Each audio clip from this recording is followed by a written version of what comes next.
34-25 early in the second half. You got down by 9, and from that point, it was a totally different game. What changed at that point? Well, we made some shots. It's like I told the guys at halftime. I said, "You're 10 for 29. We've had some great looks. You gotta put the ball in the basket." And I said, you're 3 shots from being tied or ahead at halftime. And then I think defensively, we challenged them to defend. And at the level, that was about as high-powered college basketball game as you can get with the plays that were being made, the physicality of it. And I thought they did a good job defending. There's been a lot of attention on Aaron's offense throughout the season. You've pretty staunchly defended what he gives you in every other aspect. But did you maybe think going into the season that you could have more nights like he gave you tonight? Maybe not always leading in scoring, but getting to the rim and finishing layups, everything like he gave you on that end tonight? Yeah, I thought Aaron was the reads he was making tonight were incredible, and his teammates helped him. We had much better spacing than we normally have, and it was great to see the ball going in for him, and him attacking the rim. I thought he was tremendous today. I think it was last week at Wisconsin in a timeout. You said you lost your mind with composure. What did you do today in that early timeout in the second half? What describe your mood at the moment you called a timeout and what you told your guys in no uncertain terms? Yeah.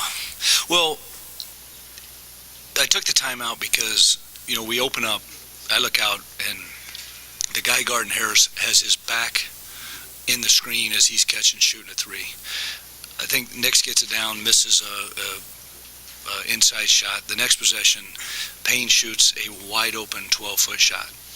And I just said enough. I mean, this has got to change, and fortunately, it changed, and it was more of challenging them to do what we needed to do to get back in the game and win the game. They got it today, yeah. I mean, that was and that was the light version. Kraft is one of your most decorated academic players. I know he watches a lot of film, but is there any real carryover? I mean, I know you don't have to be an A student to be smart in basketball and stuff. Do you see any carryover with him between how he can concentrate in the classroom maybe or something like that? No question. Yeah, I mean, I've always said the best teams I've ever had have had the highest team GPA. So the correlation there for what he does, it's amazing in that regard, and when you're as astute as he is, and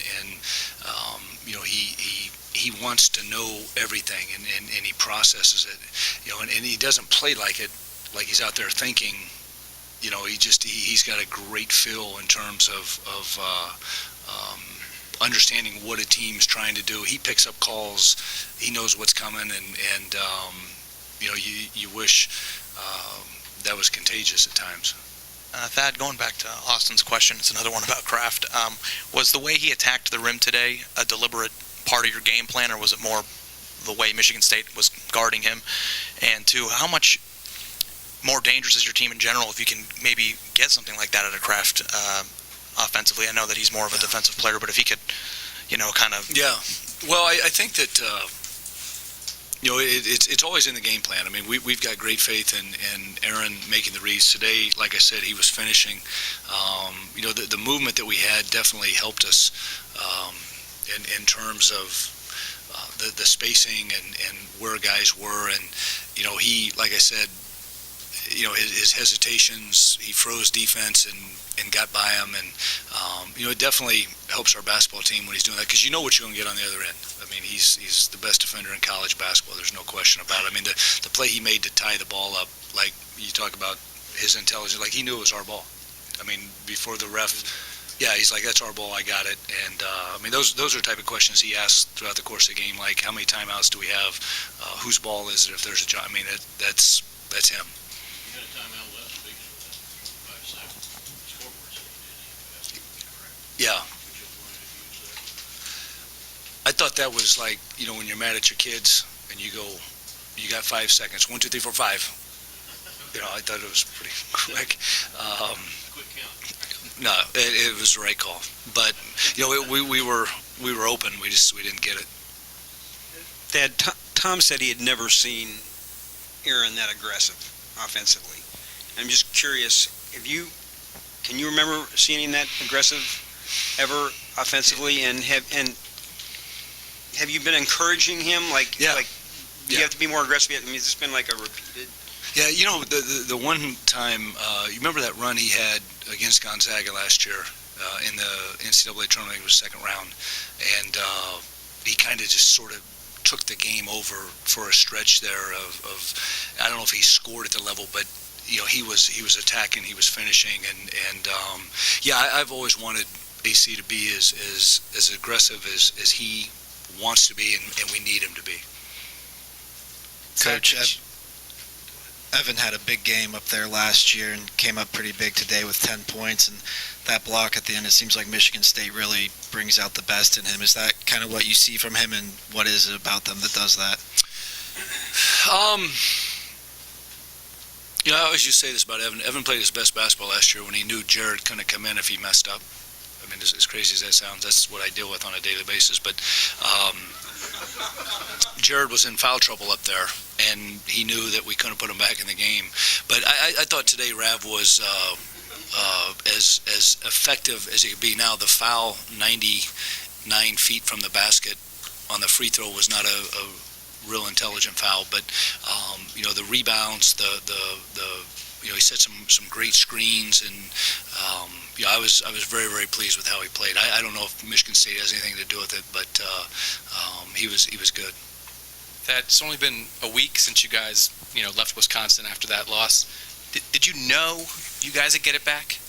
That you'd be a week later, you'd be here, or did you wonder? Well, you always wonder. I think from the standpoint of, as I told the guys, we've had more than 4, but 4 to the core practices, and guys have been tuned in. They've been sharper in terms of how competitive it's been, and guys competing. We beat 2 really, really good basketball. I mean, Minnesota at one point this year was in the top 10, and these guys are number 4 in the country. I mean, this was a big week for us, home, away, wherever, especially coming off of that game last week. And when Sean has a game like this, 4 for 16, your leading scorer, how good you guys have to be in everything else? Well, you guys have nights like that. But. Yeah, I mean, that's where the little things add up for our team. Just in terms of, he had some pretty good looks that they just weren't going down, and he shut down a little bit in the first half, and we had to kind of get him out of it in terms of, you still have to defend. Early on, a couple of those tags were his, and but he cares. I mean, it's great to see him with the emotion and the fire he had at the end of the game, and his excitement when he doesn't shoot. I thought he played well, but he didn't shoot the ball well, and that's big for this team to see that. Aaron said that he and Shannon didn't attack the ball screen up there. Was that something, as you went back and watched tape of that game, either after that game or going into this game, that you said, we have to do more of this? You talk about Aaron's reads. Maybe did he read their defense better today than he did up there? Maybe. Yes, he did, and there was a couple of things we had shown and talked about, and I may have to play him again, but he took it to heart, and that's what I was saying with the reads, because we knew there was going to be a split second where he had a decision to make, and he did a great job with that. Coach, of Deshaun's off shooting night, how much of that would you say was just one of those things? How much was your offense, and how much of it was Michigan State's defense? Probably all 3. Like I said, they happen. I mean, he was 1 for 8 at half, and I challenged. I said, you got to put the ball in the basket, and the ones that he had were timely, and his free throws as always were big for him. Coach, you guys have made the last 35 out of your 41 free throws. Is that something that you've been working on in practice? Yeah. How many is it again? 35 out of 41. Okay. Yeah, we've been working hard on it. No.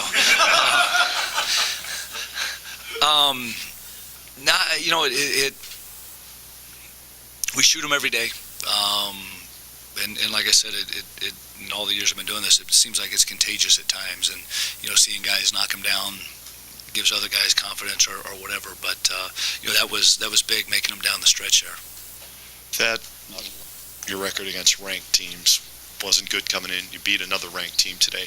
How important is that for this team's confidence to go up against the number 4 team in the country and get a win and maybe get that feeling back?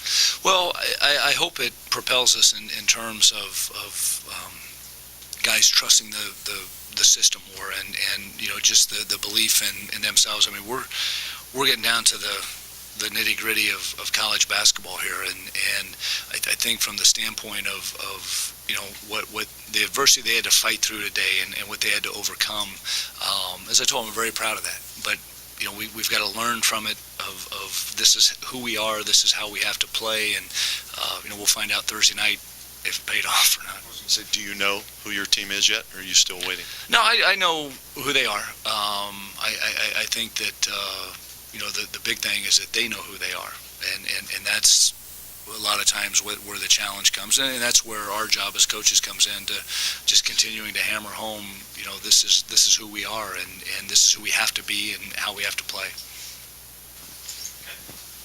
Thanks, guys. Thanks.